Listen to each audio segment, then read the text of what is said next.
My father gave away our lake house on a Saturday afternoon while I was still holding a paper plate with half a hamburger on it. We were sitting on the back deck, and Dad raised his beer and said, "Your mother and I finally made it official. The lake house belongs to Tessa now." My younger sister smiled before anyone else reacted, which told me she already knew. I didn't. Dad kept talking about how she lived closer, how she used the place more, and how somebody needed to keep it in the family. I looked from him to Mom, then to Tessa. "You already did it?" I asked. Dad nodded like I had asked whether he'd mailed the electric bill. "Everything's handled." That should have been the end of it. At least that was how they acted. But 2 weeks later, the county sent a 7,842 supplemental property tax notice to my home address, and beside my name was a line that made no sense if Dad had told me the truth. I didn't argue with him that afternoon. That probably surprised no one. Tessa immediately started talking about repainting the upstairs bedroom and replacing the warped boards near the dock. Mom said it would be nice to know the place had, or one clear owner. Dad called it Tessa's place. 3 more times before dinner. I kept waiting for somebody to explain when I had stopped being part of whatever ownership arrangement we had created years earlier. But nobody did. I wasn't even sure I remembered it correctly. 8 years before, the house had needed structural work after a bad winter. My parents had been short on cash, and I had put a significant amount into the repairs. There had been refinancing paperwork, signatures, percentage, and one long afternoon at a closing office. After that, we still treated the property like a family place, so I stopped thinking about who technically owned what. I knew my name had gone on to something. I just hadn't thought about it in years. That weekend, I told myself it didn't matter. I was 39, busy with a regional logistics job that already gave me enough schedules, budgets, and disputes to manage. I used the lake house maybe twice a year. Tessa loved it. If Mom and Dad wanted her to have their interest, I wasn't going to turn a family weekend into a fight over square footage and sentimental value. On Sunday morning, Dad even said, "At least you won't have to worry about expenses out here anymore." I remember answering, "That part sounds good." At the time, it felt like a small joke. Later, I kept hearing it differently. The tax notice arrived on a Tuesday after work. I almost tossed it into the pile of mail I handled on weekends, but I recognized the county seal and the lake parcel number. The notice showed $7,042 due on the property after a reassessment. It wasn't a bill saying I personally owed the entire amount, but my name was listed as a current owner contact, and the mailing address was my current apartment, not some old address the county might have kept for years. I read it twice, then opened the county's online copy to make sure I wasn't looking at a stale form.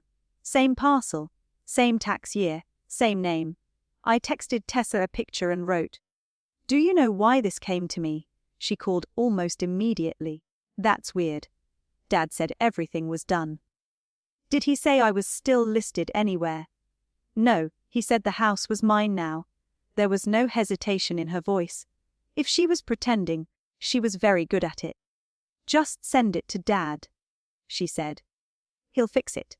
My first instinct was exactly that. Forward it, let Dad make a phone call, and stay out of whatever paperwork I had apparently misunderstood.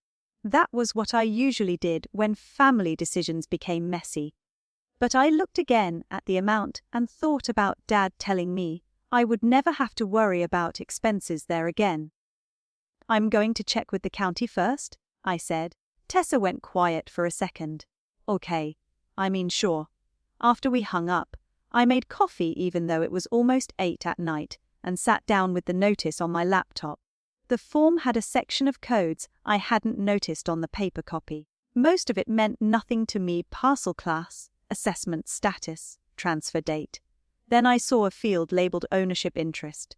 There was a number beside my name. At first I thought it meant some kind of billing percentage. I enlarged the page until the text was ridiculous on the screen. 35%. I stared at it long enough for the coffee to go cold. I knew that number. Years earlier, when I helped cover the repairs, Dad had insisted I wasn't just handing them money. He wanted everything documented properly. I could suddenly picture him at the closing table tapping the page with his pen and telling me 5% was fair because my contribution had preserved the property. I had not forgotten that I once had an ownership stake. What I had somehow accepted, without asking a single question, was the idea that everyone else had decided it no longer existed.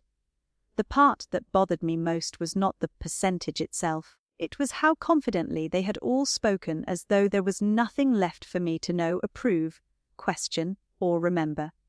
I went back through Dad's exact words from the deck. He had never said, "We gave Tessa our share." He had said the lake house belonged to her now. Mom had said there was one clear owner. Tessa believed she owned all of it. And yet the county was showing me something very different. I didn't call Dad that night. I didn't accuse Tessa of anything. I wrote down the assessor's number so I could call first thing in the morning. Because if I still owned 35% of that house, then my parents had not given Tessa the lake house. They had given her something else. And for some reason, they needed all of us to believe it was the same thing. The county assessor's office opened at 8:30. I called at 8:32. A woman named Denise pulled up the parcel while I sat in my car outside work, and I kept my questions deliberately simple because I didn't want to influence the answer. "I received a supplemental tax notice," I said. "I'm trying to confirm whether I'm still listed as an owner." I gave her the parcel number. There was a short pause while she typed. "Yes," she said. "You're showing a 35% interest." I asked whether that might be old information waiting to update after a recent transfer. "No. We have a transfer recorded last month." My stomach tightened. "And after that transfer, 65% is under Tessa Ellis, 35% remains under Mara Ellis." I thanked her, asked where I could download the current record, and ended the call. For the first time since Dad's announcement, I had a clean answer. Tessa did own most of the lake house. She did not own all of it, and whatever my parents had transferred, it had never included my share. That evening I pulled a plastic file box from the back of my closet. I found the documents from 8 years earlier faster than I expected. The memories came back as I read them. A brutal winter had damaged supports under part of the house and warped sections near the water. Insurance covered some of it, but not enough. My parents had already spent heavily on other repairs, and I had savings available. Dad refused when I first offered to lend them money. "If you put that much into the place, you should own part of it," he had said. We eventually signed an agreement giving me 35%. Robert and Linda retained 65% together. It had seemed almost overly formal at the time because nothing changed afterward. We all still had keys. We all still used the house. Dad still arranged maintenance. Mom still stocked the kitchen. Years passed, and ownership became something sitting inside a file box instead of something I thought about. But the paperwork was clear. Dad's signature was on it, so was Mom's. There was no reasonable way either of them had forgotten. I called Dad. I spoke to the county. He sighed before I even finished. "Mara, those records can take time to catch up. They already recorded your transfer." Silence. "Tessa has 65%, I continued. "I still have 35. Dad changed direction so smoothly that for a second I wondered whether I had misunderstood his first answer. "Right, technically. But Tessa controls the property now for practical purposes." "That isn't what you told us." I said we gave her the house. "You gave her your share." Mom came onto the call then, probably because Dad had put me on speaker. "Honey, you're getting hung up on wording. Tessa thinks she owns 100%. Another pause. Mom said, "We assumed you were going to let your part go eventually anyway." That caught me more than anything Dad had said. "Based on what?" "You hardly go there anymore," Dad answered. "You have your own life. Tessa cares about the place." That wasn't my question. I could hear him getting impatient. "What do you want, Mara? Do you suddenly want to fight your sister for the house?" No. I want to know why everyone thinks I agreed to give away something I still own. Dad said I was making the situation bigger than it was. I ended the call before it became an argument about whether I loved the lake enough to deserve 35% of it. That wasn't the issue, and I was beginning to understand how easily they could make it the issue if I let them. After dinner, I searched my email for the name of the closing company from the old documents. Most results were ancient, but then I found something strange. A few months earlier, Dad had copied me on a message about updated property information. I had skimmed it at the time because the subject line looked administrative. Buried lower in the thread was an exchange between Dad and someone at the title office that had been included in the forwarded history. Dad had asked what would be required if he and Mom wanted ownership consolidated under Tessa. The response was straightforward: Robert and Linda could transfer their interests themselves. Mara's 35% could only be transferred through documents executed by Mara. I leaned back in my chair. Dad hadn't discovered this after the family weekend. He had known before he stood on that deck and announced that everything was handled. I kept reading. Dad had replied that he understood, then asked whether there was a simpler process because I lived farther away and wasn't involved with the property much. The title office repeated that my participation would still be required if my ownership were being transferred. There was nothing improper about the answer, nothing dramatic. Just ordinary paperwork telling my father something he apparently did not want to hear. I almost forwarded the thread to Tessa. My finger hovered over the button, but I stopped. I still didn't know what she knew. Maybe Dad had explained the percentages and she had chosen to call the house hers anyway. Maybe she knew I was expected to sign later. Or maybe she had been told something completely different. I needed that answer before I turned suspicion into accusation.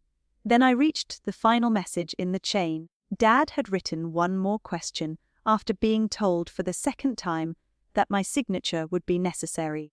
Is there any way to complete the transfer without bringing Mara back into it? I read the sentence 3 times. Until then, I could still imagine Dad simplifying things because he hated complicated family discussions. But this was months before the announcement.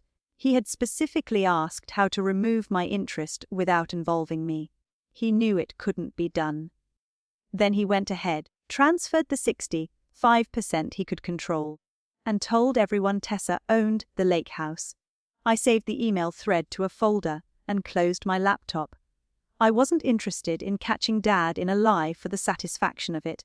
I needed to understand what the lie was supposed to accomplish.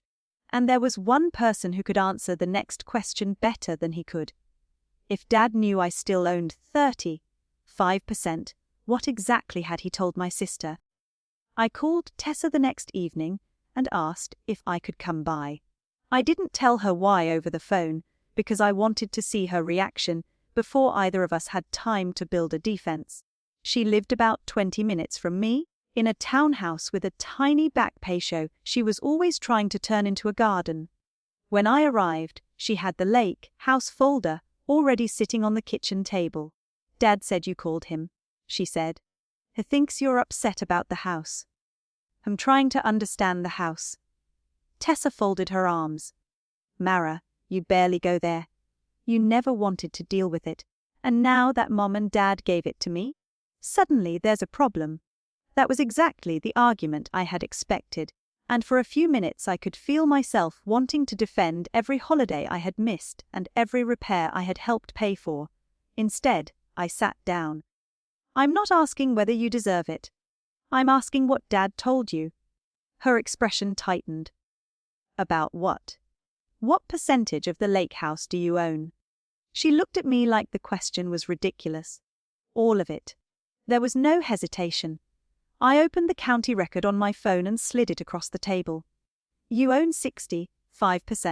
I own 35%. Tessa stared at the screen, then looked back at me. No.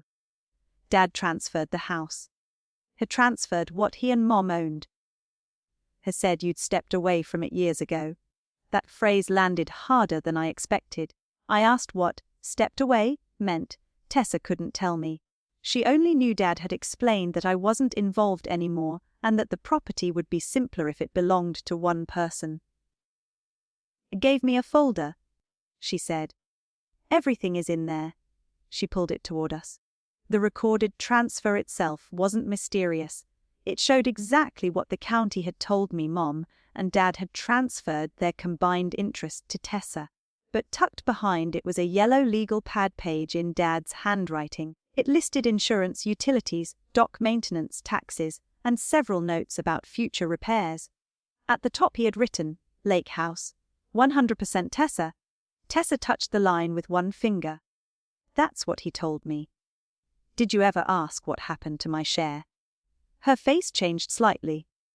"I didn't know you still had one." I believed her. That didn't mean I thought she had done nothing wrong. She had accepted the whole house without calling me once. She had been happy to believe I had quietly disappeared from something we both knew I had helped save years earlier. When I said that, she looked away. "I thought you didn't care." That's different from not owning it. I know that now. It wasn't an apology, exactly, but it was the first time since Dad's announcement that Tessa sounded uncertain instead of entitled. I showed her the old agreement and then the email from the title office. She read Dad's question about completing the transfer without bringing me back into it twice. "Why would he ask that?" she said. "That's what I'm trying to figure out." Tessa leaned against the counter. "Maybe he thought you'd make it difficult. Did he tell you I had agreed to sign anything?" "No. He made it sound like there was nothing for you to sign." That changed something between us. Until that moment, each of us had been treating the other as a possible obstacle. Now we were looking at two versions of the same story. Mine was that Tessa had received Mom and Dad's share and somehow everyone expected me to disappear later. Hers was that she had already received the entire property because I had voluntarily stepped away. Both versions had come from Dad. I asked whether anything else had happened with the house since the transfer. Tessa started listing ordinary things. She had picked paint colors, gotten an estimate for dock boards, talked about replacing 2 mattresses. Then she said, "Dad's been handling the bigger stuff." "What bigger stuff?" "I don't know. Insurance, maybe. Some people came out last month." I stopped. "What people?" She shrugged. "Dad sent them. I assumed they were contractors or inspectors." She said 3 people had spent most of an afternoon at the property. They measured the bedrooms, photographed the kitchen, checked the driveway and parking area, walked down to the dock, and asked questions about how many cars could fit near the house. "That doesn't sound like somebody pricing dock boards," I said. Tessa frowned. "They asked me whether the downstairs room had a separate entrance. I thought it was for insurance." "Did you sign anything?" "No." "Did Dad?" "I have no idea." For the first time that evening, she looked genuinely worried. She opened her messages and searched through conversations with Dad. There were references to the property people, and one message telling her not to worry because he was taking care of the details. Nothing identified them. I asked whether she had a company name, a card, anything. She shook her head. Then she remembered that Evelyn, the woman who lived round 2 houses down, had been outside talking to one of them when Tessa arrived. What bothered me was how specific the visit had been. A contractor looking at repairs would care about damaged boards, plumbing, or the roof. These people had cared about sleeping space, entrances, parking, and access to the water. Those details belonged to some plan neither Tessa nor I had been told about. I asked whether Dad had ever mentioned selling. She said no. Renting it. She paused. Then said he had talked about making the place pay for itself. I knew Evelyn well enough to call her, but I decided not to do it from Tessa's kitchen. I needed a little distance before this became another family argument disguised as an investigation. Tessa walked me to the door. Her voice was quieter than when I arrived. "Mara, I really thought it was mine." "I know." "What happens now?" "First, we find out what Dad was doing there." I had my hand on the doorknob when Tessa added, almost casually, "They measured every bedroom, by the way, even the little one downstairs." I turned back. Why would they need to do that? She looked at me for a second, and I could tell the same question had finally occurred to her. "I don't know," she said. "Who were those people Dad sent to the house?" I called Evelyn the next morning, before I went into work. She and her husband had owned the house 2 doors down from ours for almost 20 years, and unlike the rest of us, they actually lived at the lake year-round. I kept the question casual. "Tessa said some people were at our place last month. Do you remember them?" Evelyn did. "3 of them, right? 2 men and a woman." "That sounds right. I talked to one of the men because their SUV was blocking part of our drive." She laughed. "Not a big deal. They moved it." "Did you happen to notice who they worked for?" There was a pause. "Some vacation company. Blue something." She thought for another second, then gave me the name. "Blue Water Premier Stays." I wrote it down. "Did they say what they were doing?" "Not really. I heard them talking about guest turnover and lake access. I assumed your parents were going to start renting the place." That was enough. I thanked her and told her there was no need to get involved. I didn't want Evelyn becoming the neighborhood witness in a family dispute. I searched the company during my lunch break. Blue Water managed higher-end vacation properties around several lakes in the region. Their website talked about professional cleaning, guest screening, pricing, maintenance coordination, and something called their Premier Partnership Program. The description mentioned long-term management arrangements. I called the general number, identified myself as a co-owner of a property their team might have evaluated, and asked a general question rather than fishing for information about Dad. If a property has multiple owners, can one majority owner enter one of your long-term programs? The representative said it depended on the arrangement, but if Blue Water would have operational control of the entire property, every legal ownership interest had to consent before an agreement became effective. So 65% wouldn't be enough, I asked. Not for exclusive management of the entire property. I told her I owned 35% of a lake property and had never approved any management agreement. Her tone changed slightly. She asked for the address, then said she couldn't discuss a client proposal with me until they verified my ownership and determined what communications I was entitled to receive. That sounded reasonable. I emailed the county record and left it there. What mattered was already clear. My 35% was not some meaningless technicality. If Dad wanted Blue Water controlling the whole property, he needed me. I called Tessa. Those people weren't contractors. They were from a vacation property management company. She went quiet. Dad mentioned renting occasionally. They do long-term management too. How long? Their premium agreements can run for years. We need to find out what he was discussing. Tessa sounded irritated, but this time the irritation wasn't directed at me. She called Dad herself. 20 minutes later she called me back. "He says you're making it sound more serious than it is." "What did he say they were doing?" "Exploring options. He said the house costs money every year, and rental income could make my gift sustainable." The phrase bothered both of us. "Your gift?" I repeated. "That's what he said." "Did you ask whether he discussed a long-term contract?" "Yes, he said nothing is final." "Did you ask why nobody told us they were inspecting the property?" "Yes." "And?" Tessa gave a humorless little laugh. "He said he didn't want to bother us until he knew whether the numbers worked." That answer sounded almost reasonable, until I remembered that he had sent 3 people into a jointly owned house to evaluate bedrooms, parking, and guest access without telling one of the owners. "Did you agree to rent it?" I asked. "Not like this. I thought maybe weekends when I wasn't using it. I never agreed to hand it over to some company." That was the first time Tessa referred to the situation as something happening to both of us, rather than something I was interfering with. We agreed to compare dates. The transfer of Mom and Dad's 65% had been recorded 5 weeks earlier.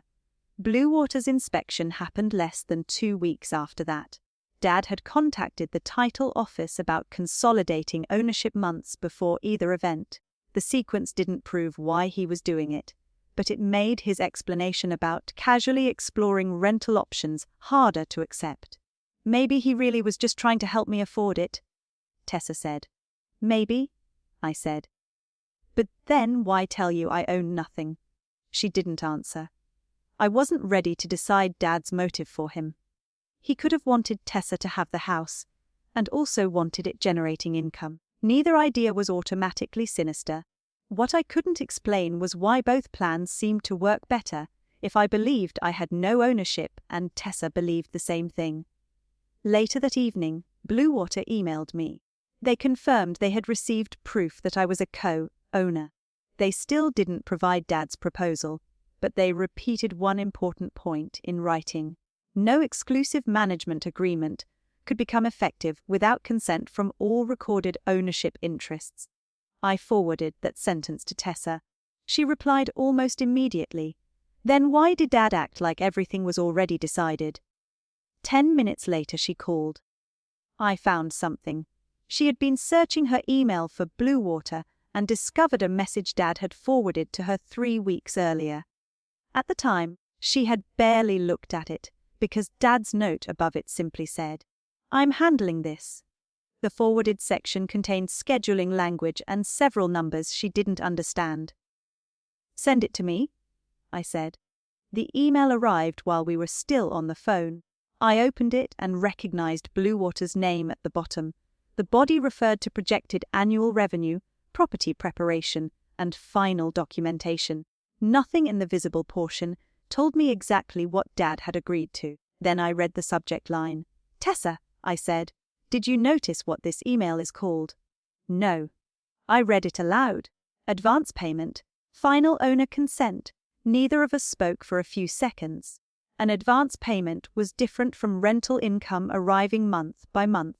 Somebody was discussing money up front, and according to Blue Water, final owner consent meant mine as well as Tessa's. "Did Dad ever tell you they were going to pay something in advance?" I asked. "Never?" "Mine either." Tessa went back through the forwarded message and found a reference to a payment schedule, but the attachment containing the actual proposal wasn't included. For the first time, the question wasn't simply why Dad wanted the lake house under Tessa's name. There was money attached to whatever he had been planning, money neither of his daughters knew about, and he had started arranging it before either of us understood who actually owned what. I told Tessa I was going to ask for the full agreement. She didn't argue. "Do it," she said. "Because, if this house is supposed to be my gift, I'd really like to know why somebody else is already talking about getting paid." I asked Dad for the full Blue Water agreement the next morning. I kept the email short.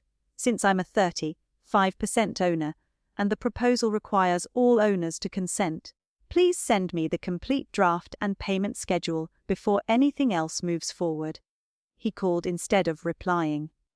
"Why are you turning this into a contract negotiation?" he asked. "Because apparently there is a contract." "It's a proposal, Mara. Nothing is final." "Then there shouldn't be a problem with me reading it." He exhaled. "You're making something simple unnecessarily formal." I looked at the tax notice beside my keyboard. "If it's simple, send it." Dad changed tactics. He said Blue Water could make the property easier for Tessa to maintain, that the lake house was expensive, and that I was putting her opportunity at risk over paperwork. A week earlier that might have worked. I would have heard Tessa's name and worried that saying no made me selfish. Now I understood that 3 separate questions were being folded into one. "Tessa owning 65% is one issue," I said. "My 35% is another. A management company controlling the whole house is a third. Stop treating them like they're the same decision." Dad was quiet. "I'll see what I can send you." After we hung up, I called Tessa and repeated the conversation. She was less defensive than she had been 2 days earlier, but I could still hear the conflict in her voice. If this deal really would cover the expenses, I don't want to lose it just because Dad explained it badly. Neither do I said. But do you want to sign something you haven't read? No. Then we're asking for the same thing. That seemed to settle something between us. Tessa admitted Dad had spent years handling financial details for the family, so her instinct was to assume he had already checked everything. Mine had been similar, except I usually dealt with it by stepping away. Maybe that's why this worked, she said quietly. You step back, and I let him handle it. It was the first time she had described the problem without making either of us the villain. Late that afternoon, Dad finally forwarded the draft. I printed it because long contracts make more sense to me on paper. By page 4, I understood why Bluewater had measured every bedroom. This wasn't occasional weekend renting. The proposed agreement ran 10 years. Bluewater would manage bookings, guest access, cleaning schedules, pricing, routine maintenance coordination, and availability during designated periods. There were limits on when owners could block dates for personal use. It might have been a perfectly reasonable business arrangement for owners who wanted it. But it was not what Dad had described to either of us. Then I reached the signature section. It required consent from holders representing 100% of the ownership interest. There were spaces for Tessa and me. My name had already been typed beneath one of them. No signature, no imitation of one, nothing fraudulent. Just an empty line waiting for me as though my participation had always been expected. I called Tessa.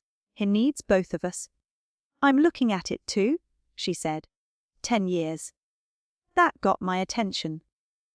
He told me we could rent it when I wasn't there.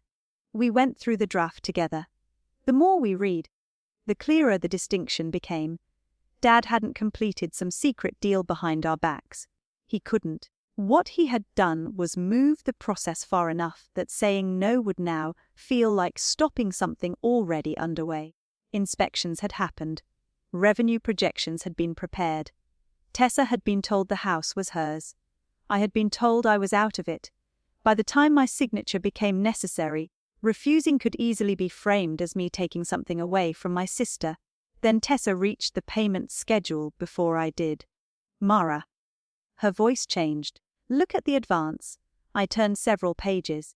Bluewater proposed an upfront payment after execution and completion of property preparation to be recouped under the contract's revenue terms.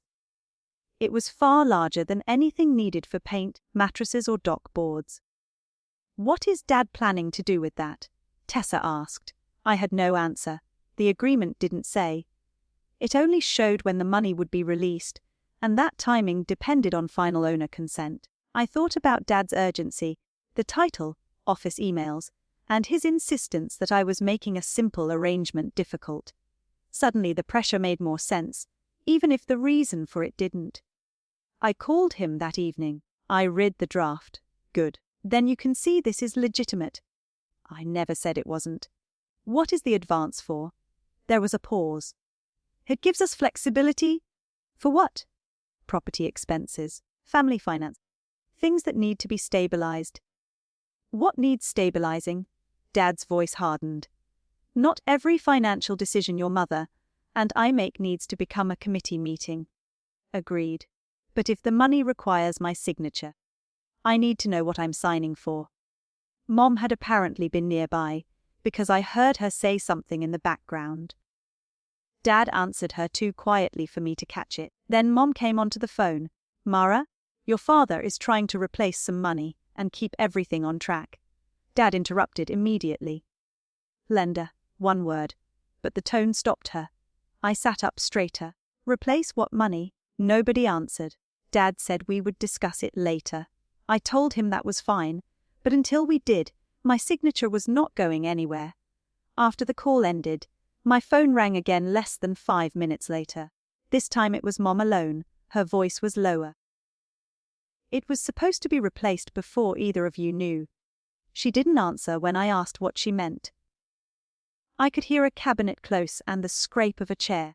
as if she had moved somewhere Dad couldn't hear her. That bothered me more than if she had refused. Mom had spent years smoothing over conversations, but she rarely sounded afraid of having one with him. "I don't know all of it," she said. "Robert told me he had a plan." "A plan for what?" "For putting back what came out." "Out of where?" Another pause. "Or retirement account." I stopped taking notes. Until then, I had assumed the advance was connected to the lake house itself. Repairs, taxes, something Dad had promised Tessa he would cover. Retirement money changed the scale of the problem. "How much?" I asked. "I'm not sure." That answer made no sense coming from someone whose savings it was. "Mom, how can you not know?" "Because your father said he was handling it." There it was again, the sentence in a different form. I looked at the Blue Water payment schedule still spread across my table. "Mom," I said, "what was?" Mom answered the question the next morning. She told me that about 9 months earlier, Dad had invested part of their retirement savings in a marina redevelopment project on the other side of the county. "How much did he put in?" I asked. Mom hesitated. 30, maybe 40,000. "Maybe?" "That's what Robert told me." I could hear how embarrassed she was by the answer.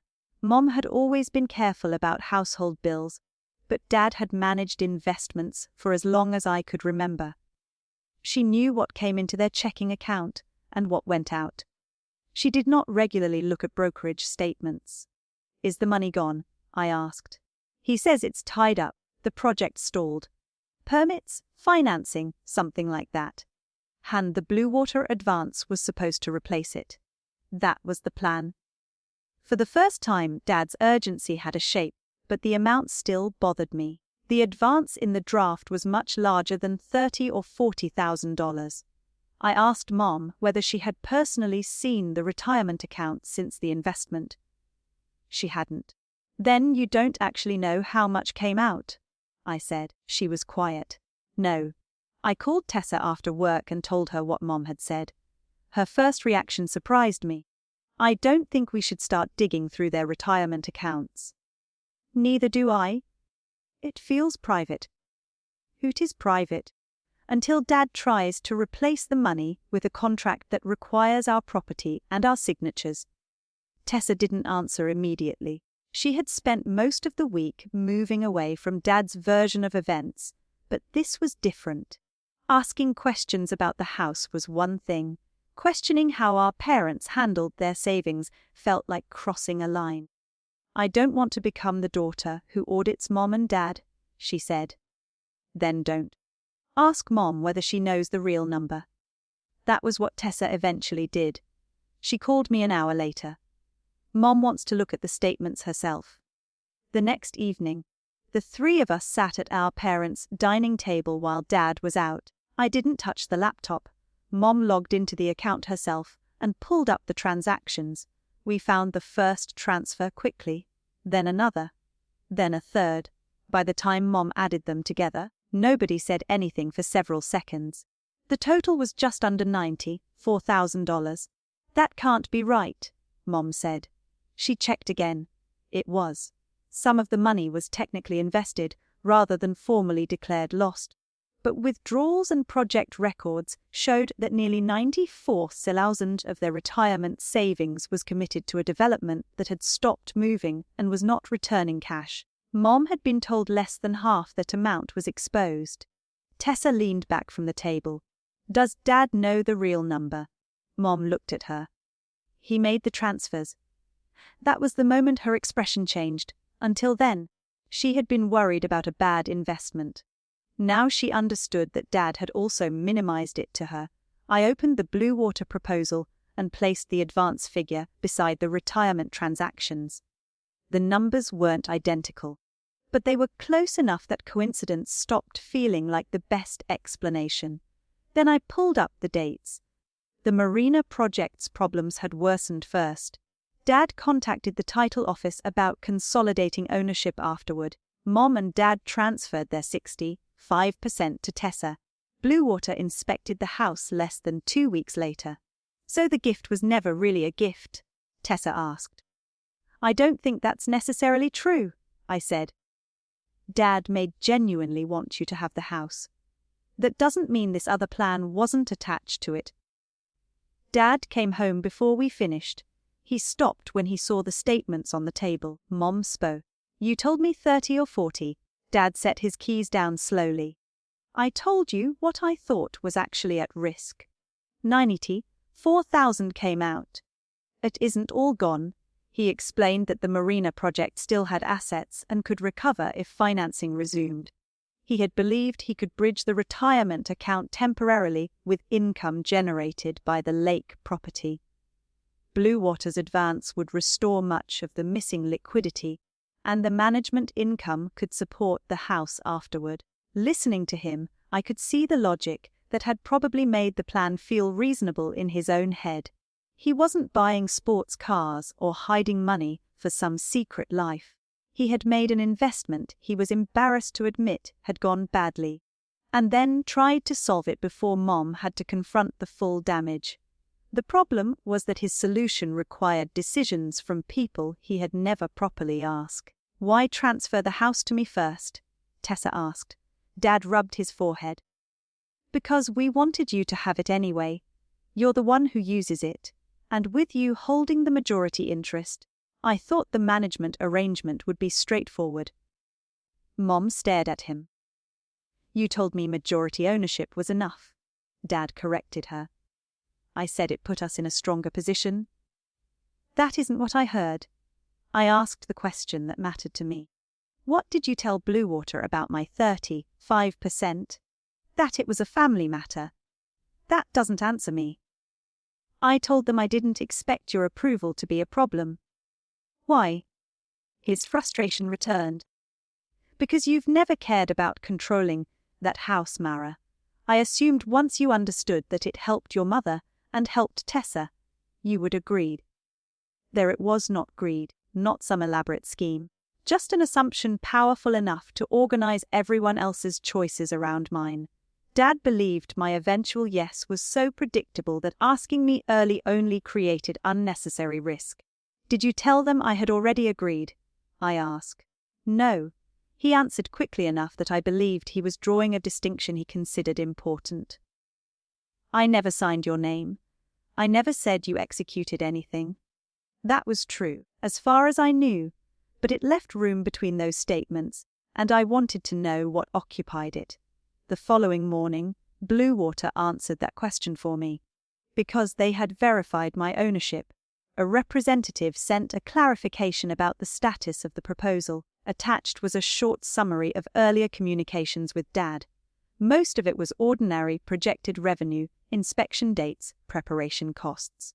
Then I reached a note attributed to him about outstanding ownership approval. It said the remaining family owner had already agreed in principle, and that final documentation would follow. I read those 3 words twice. Dad had been technically right the night before. He had never forged my signature. He had done something easier. He had taken years of me avoiding family fights and translated that silence into permission. I forwarded the note to Tessa and Mom, then sent one message to Dad. Why need to talk together, all 4 of us? I wasn't wondering anymore why he needed the Blue Water deal. I knew. The question now was what would happen when the daughter he had already counted as a yes finally gave him an answer he couldn't reinterpret.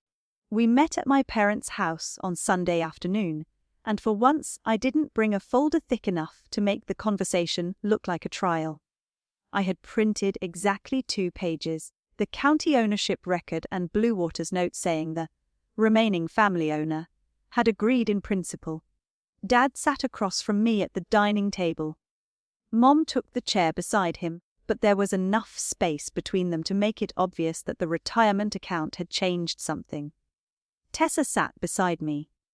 Dad noticed that too. So what exactly are we doing here? He asked. Making sure everybody has the same version this time. I put the county record on the table. 4 facts.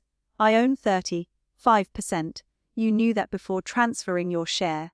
Tessa was told she owned 100%. And Blue Water was told I had agreed in principle. Dad immediately tried to move away from the last point. I told them you were supportive of the family keeping the property productive. I wasn't asked whether I supported it. You're acting like I sold your share. I'm not saying you did. That seemed to catch him off guard. I wasn't accusing him of forging documents, stealing the house, or committing some dramatic crime. The truth was simpler, which made it harder for him to dismiss. You couldn't transfer my share, so you transferred yours. You couldn't sign the Blue Water agreement for me, so you moved everything forward assuming I'd sign later. Dad leaned back. Because I knew you wouldn't care about controlling the place. You keep saying that? Because it's true. Maybe it is, but not caring about controlling the house isn't the same as agreeing to a 10-year contract. Mom looked at him. Why didn't you just ask her? Dad glanced toward her. Because every conversation with Mara about family property becomes technical. Under different circumstances, I might have laughed. You mean I ask what I'm signing? I mean you turn things into procedures when sometimes a family just needs to make a decision. You had already made my decision. He shook his head. No. I expected you to make the reasonable decision once everything was ready. That sentence did more than any accusation I could have made. Tessa stared at him. Dad, that's the same thing. He turned toward her. This arrangement was for you too. Do you understand that? The house costs money. Blue Water would have covered expenses, generated income, and protected your mother's retirement position. Everyone benefited. Except nobody told me what I actually owned, Tessa said. Dad's face tightened. You own the house in every meaningful sense. 65% isn't 100. Mara doesn't even want it. Tessa looked at me before answering. That doesn't make it mine. I hadn't expected those words from her. A week earlier she had accused me of suddenly wanting something, because our parents gave it to her. Now she was defending a distinction Dad had spent months trying to blur. I liked thinking it was all mine, she continued. I started planning rooms. I told friends Mom and Dad gave me the lake house. I should have asked Mara what happened to her part. I didn't because the answer Dad gave me was the answer I wanted. Dad rubbed both hands over his face. So now everyone has decided I manipulated them. Mom spoke before I could. You told me majority ownership was enough. I thought Mara's signature was a formality. A signature is only a formality after someone agrees, I said. Dad looked directly at me. Fine. Do you agree? It was almost absurd that the first unambiguous request came after the inspection, projections, transfer, payment schedule, and promises about my cooperation. But at least the question was finally mine. No, I'm not signing the Blue Water agreement. Dad's chair shifted against the floor. Then you're throwing away a good deal, because you're angry with me. Maybe it is a good deal. That isn't the point. I'm not committing my share of a property to 10 years of management because everyone planned around me before asking. And what happens to the retirement money? That's something you and Mom have to decide. I didn't enjoy saying it. I understood why he wanted the advance. I even believed he had convinced himself he was fixing several problems at once. But understanding his motive didn't make the responsibility mine. Tessa surprised me again. Don't put that on her. I'm not asking her to sign for me either. Dad looked from Tessa to me, and I watched him realize that the argument he had prepared no longer worked. He couldn't tell me I was hurting my sister when my sister was sitting beside me refusing to help him apply the pressure. The following morning, I emailed Blue Water. I didn't accuse Dad of misconduct or demand that they blacklist him. I simply stated that I did not consent to the proposed agreement and would not execute it. They responded that without unanimous owner approval, the program could not proceed. Given the disagreement over authorization and the earlier misunderstanding regarding consent, they withdrew the current proposal. That was it. No courtroom. No public confrontation. No satisfying scene where strangers told Dad he was wrong. One email ended a plan that had taken him months to build, because the plan had always depended on something he never actually possessed. My yes. Dad called that evening, but I let it go to voicemail. He said we needed to discuss what happened next with the house. He was right about that, but I wasn't ready to let the next decision be made, while everyone was still reacting to the last one. Bluewater was gone. The advance was gone with it. Dad and Mom still had to deal with the money tied up in the marina project, and Tessa still owned 65% of a lake house she had spent weeks believing was entirely hers. 2 days later she came over. She didn't mention Bluewater. She sat at my kitchen table, wrapped both hands around a coffee mug, and asked the question I had known was coming. What are you going to do with your 35%? I don't know yet. Her eyes stayed on the mug. Are you going to make me sell the house? For the first time in this whole mess, I had enough power to make everyone else wait for my decision. The strange part was that I didn't feel triumphant. I just wanted to make sure whatever I did next was something I had actually chosen. I didn't answer Tessa's question that night because I genuinely didn't know the answer. For several days, I went to work, came home, and deliberately avoided talking about the lake house, without Dad calling, without Tessa defending her claim, and without a contract waiting for my signature. I could finally separate what I wanted from what I was angry about. I could keep my 35%. I could insist on equal access, split expenses according to ownership, and remain connected to a property I barely used. I could push for a sale, which would turn my new leverage into exactly the kind of weapon I had resented when Dad used family pressure against me. Or I could simply sign my share over to Tessa and restore the peace everyone had expected me to preserve from the beginning. That last option was the easiest, which was precisely why I rejected it. I didn't want the lake house badly enough to fight for control of it. But that didn't mean my ownership had no value. 8 years earlier, I had put real money into saving that property. I had carried 35% of its responsibility, whether I visited twice a year or every weekend. So I called Tessa and asked her to meet me without Mom or Dad. I have 2 options, I told her. We stay co-owners. You keep 65%, I keep 35%, and we put the rules in writing: expenses, repairs, personal use, anything commercial. Or you buy my share at an independent appraised value. Tessa stared at me. You want me to buy something Mom and Dad already gave me? They didn't give you my part. Her face tightened. You said you don't even want the house. I don't. That doesn't make 35% worth 0. For a moment, I saw the old argument returning. Then she looked down at the table. I guess I'm still doing it. Doing what? Acting like if you don't want something as much as I do, it should automatically become mine. That was probably the closest thing to an apology I needed from her. We agreed to get an independent appraisal and let the number tell us whether a buyout was realistic. Tessa called 3 days later and said she wanted to do it. It wasn't effortless. She had to talk to a lender, work through what her existing 65% meant for financing, and reconsider some renovations she had already been imagining. But for the first time, the cost of owning the lake house was being treated as part of owning it, not as something somebody else would quietly absorb. The appraisal came back, we agreed on the value, and ordinary closing paperwork replaced months of family assumptions.